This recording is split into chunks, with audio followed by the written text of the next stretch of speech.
Assalamualaikum warahmatullahi wabarakatuh. Perkenalkan, kami dari kelompok SA akan mempresentasikan materi berjudul Peran Organik Islam di Indonesia. Peranan ulama Islam pada masa Perang Kemerdekaan. 1.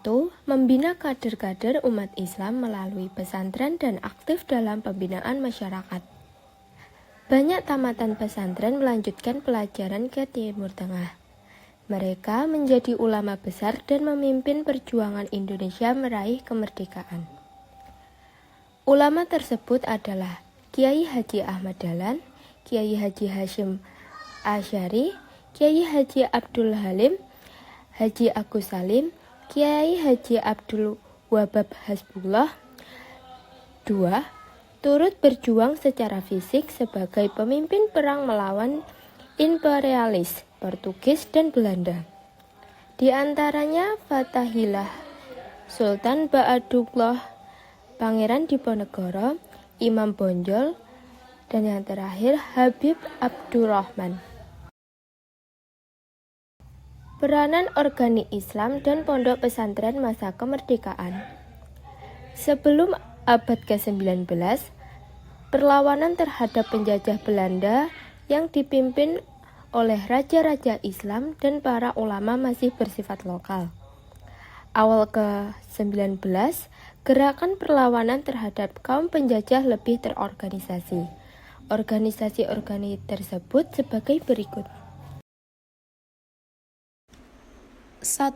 Serikat Dagang Islam atau Serikat Islam. Serikat Dagang Islam didirikan oleh Haji Samanhudi dan Mas Tirta Adi Suryo pada tahun 1905 di kota Solo. Tujuan organisasi ini pada awalnya untuk menggalang kekuatan para pedagang Islam melawan monopoli pedagang Tiongkok dan memajukan agama Islam. Atas usul Haji Umar Said Cokro Aminoto tahun 1912, Serikat Dagang Islam diubah menjadi Serikat Islam yang bertujuan untuk menghapus penderitaan, penghinaan, dan ketidakadilan yang menimpa seluruh rakyat Indonesia akibat penjajahan Belanda. 2. Nahdlatul Ulama.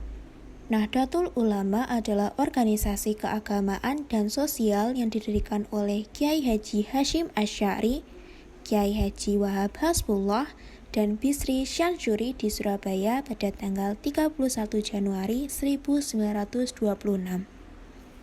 Dalam menjalankan organisasi, NU memiliki strategi dakwah yang terdiri dari 3 pilar strategi, yaitu A. Tawasud atau moderat, B. Tawazun dan ta'adul, C. Tasamuh atau toleransi. A. Peran NU pada masa awal pendirian. Awal setelah didirikannya NU, sudah melakukan upaya untuk memajukan masyarakat Indonesia.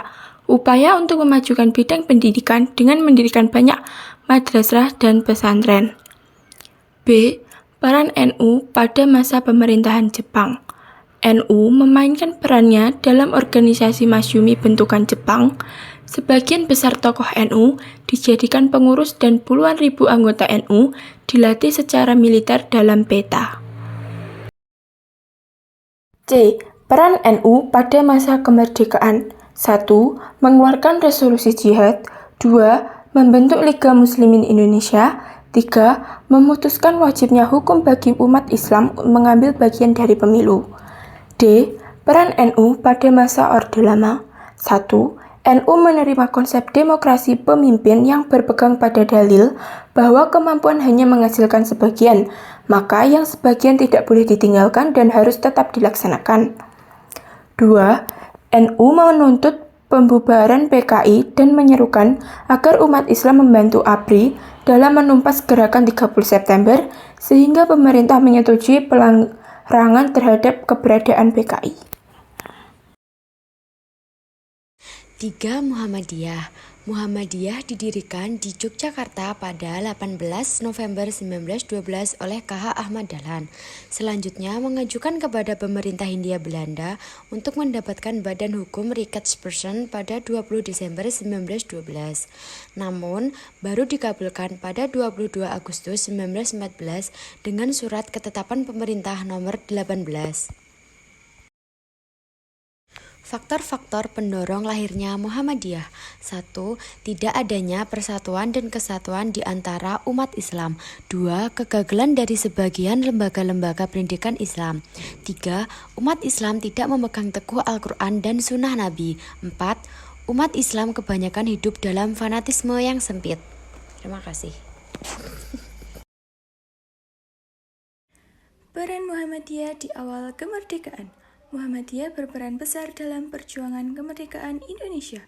Tokoh-tokohnya seperti Ki Bagus Hadikusumo terlibat dalam perumusan dasar negara, sementara Insinyur Soekarno dan Panglima Jenderal Sudirman turut berkontribusi dalam bidang pendidikan dan militer. Insinyur Juanda juga aktif di Muhammadiyah Bandung, mengajar dan menjabat di Majelis Dikdasmen. Semua ini menunjukkan dedikasi Muhammadiyah untuk kemerdekaan Indonesia. Peran Muhammadiyah di era sekarang. Muhammadiyah berperan besar dalam pendidikan dan pelayanan sosial di Indonesia. Mereka mendirikan ribuan lembaga pendidikan termasuk TK, SD, SMP, SMA, pondok pesantren, dan perguruan tinggi. Selain itu, Muhammadiyah mengelola banyak rumah sakit, panti asuhan, dan lembaga amil zakat yang aktif membantu masyarakat. Keempat, Persatuan Islam atau Persis didirikan pada 12 September 1923 di Bandung oleh Zamzam dan Muhammad Yunus. Persis berfokus pada studi dan pemurnian ajaran Islam. Organisasi ini menekankan gerakan terjid dan menolak paham yang dianggap menyimpang. Banyak anggotanya aktif di Partai Masyumi, termasuk Muhammad Natsir yang kemudian menjadi Ketua Umum Masyumi pada 1949. Persis meyakini bahwa keterlibatan politik adalah bagian dari kewajiban agama. Yang terakhir kelima ada Majelis Islam ala Indonesia. MIAI adalah wadah ormas Islam sebelum kemerdekaan. Didirikan pada 21 September 1937 atas prakarsa Kiai Haji Hashim Asy'ari. Organisasi ini beranggotakan Muhammadiyah, NU, Persis, PSII, dan lainnya. Awalnya sebagai koordinasi kegiatan Islam, MIAI kemudian menjadi alat persatuan umat menghadapi politik Belanda. Pada 1943, MIAI dibubarkan oleh penjajah dan digantikan dengan Majelis Syura Muslimin Indonesia atau Masyumi untuk menyesuaikan kebijakan penguasa saat itu. Sekian presentasi dari kelompok kami. Terima kasih.